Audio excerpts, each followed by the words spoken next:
Hey y'all, Elise here of Just Things with Elise, and today I attempted to make the infamous Crockpot hot chocolate that's been floating around the internet. It looked really good, so I thought I'd give it a try, and why not share it with y'all in the process. So, if you are interested in seeing how it turned out, or if you just like to know how to make this yourself, watch this video. See you in a minute, guys. Bye, y'all.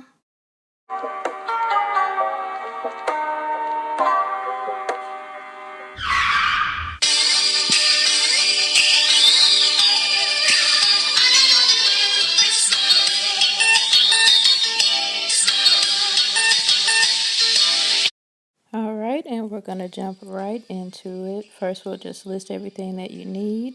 So, starting out, you're going to need a crock pot or some kind of slow cooker. It doesn't matter the brand.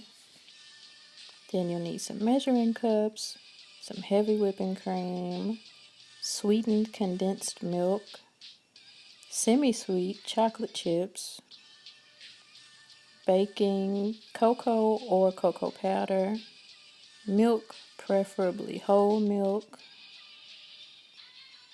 vanilla extract, and the recipe said that marshmallows were optional, but they are definitely required in this house.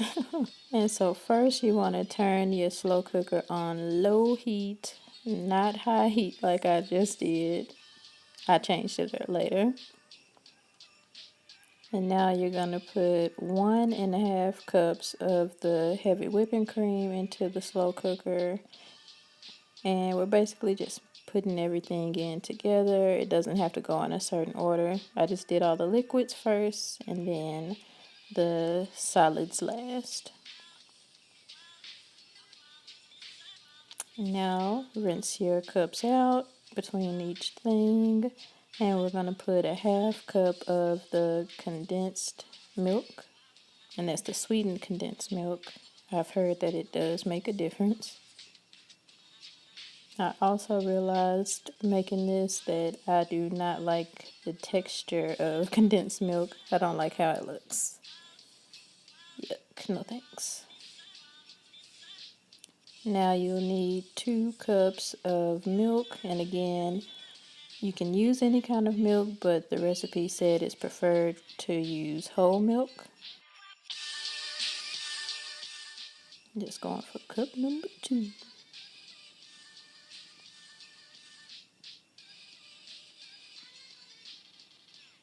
And then you're going to put just 1 teaspoon of vanilla extract. Sorry that my big meaty claws are in the way. And you'll just need 1/4 cup of the cocoa powder or baking cocoa.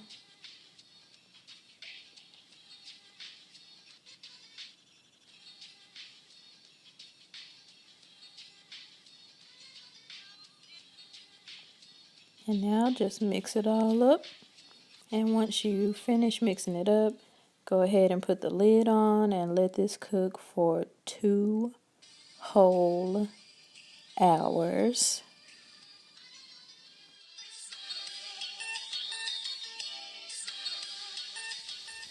2 hours later.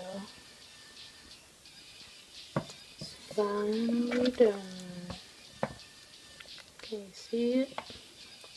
Let me put it back.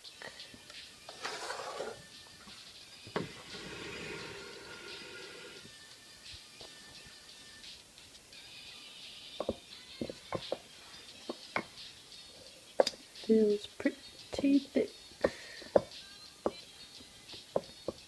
The recipe didn't say to stir it like during the 2 hours, but I did end up coming and stirring it twice just to make myself feel better.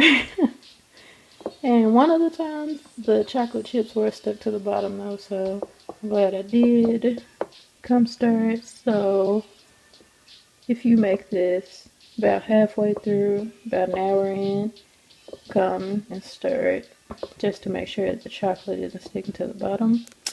But it's time to taste it. Hopefully it's good. I'll let you know. Y'all, it is really good and really chocolatey, but I would recommend trying to thin it out some because it was super thick. It basically turned into chocolate, the part that was left in the cup. And now this is how it looks after the marshmallows melt some, and it tastes delicious. And what better way to end the day than drinking some hot chocolate and watching a Christmas classic. That's it for today, y'all. Please remember to like, comment, and subscribe. Bye, y'all. Since we've no place to go.